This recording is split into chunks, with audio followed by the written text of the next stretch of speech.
आज ठीक 1 महीना हो गया नरेंद्र मोदी की सरकार बने। आज ही के दिन जून में उन्होंने अपने पद की शपथ ली थी। तो इस 1 महीने में क्या हुआ? इस 1 महीने में जम्मू कश्मीर में 1 नहीं 2 नहीं 4 आतंकी मुठभेड़ों में 8 हमारे जाबाज और 10 हमारे लोग शहीद हो गए। जो बात करते थे आतंकवाद को कब्जे में करने की, श्रद्धालु अब जम्मू कश्मीर में मारे जा रहे हैं, हमारे जाबाजों की शहादत हो रही है।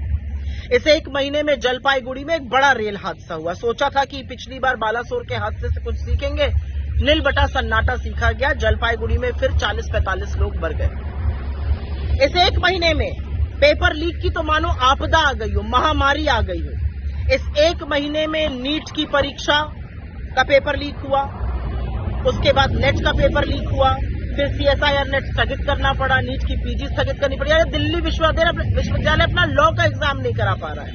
पेपर लीक की महामारी है, मोदी जी कहते हैं सब ठीक है। इस 1 महीने में दाल का, आटे का, दही का, सबका दाम बढ़ा, CNG का दाम बढ़ा, टोल टैक्स का दाम बढ़ा।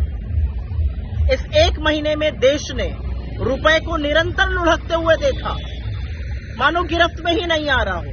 जो कहते थे कि जैसे जैसे रुपया गिरता है प्रधानमंत्री की प्रतिष्ठा गिरती है, उनको सोचने पे मजबूर होना पड़ेगा कि प्रतिष्ठा किस गोते में चली गई। इस 1 महीने में बेरोजगारी ने 8 महीने का रिकॉर्ड तोड़ दिया। लेकिन क्या मोदी जी को फर्क पड़ता है? उनको कोई फर्क नहीं पड़ता। महंगाई से आप जूझिए, पेपर लीक की महामारी से आपके बच्चे जूझे, बेरोजगारी से इस देश का युवा जूझे, हिंसा और नफरत से मणिपुर जूझे।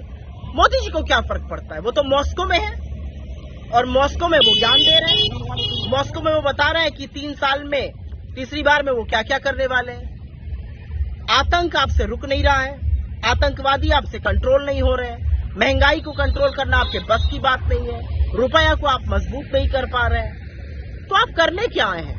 ये अलग बात है कि रिचार्ज भी अब इतना महंगा हो गया है कि रील देखना भी दुर्लभ होता जा रहा है। तो ये है 1 महीने के मोदी सरकार का फलसफा।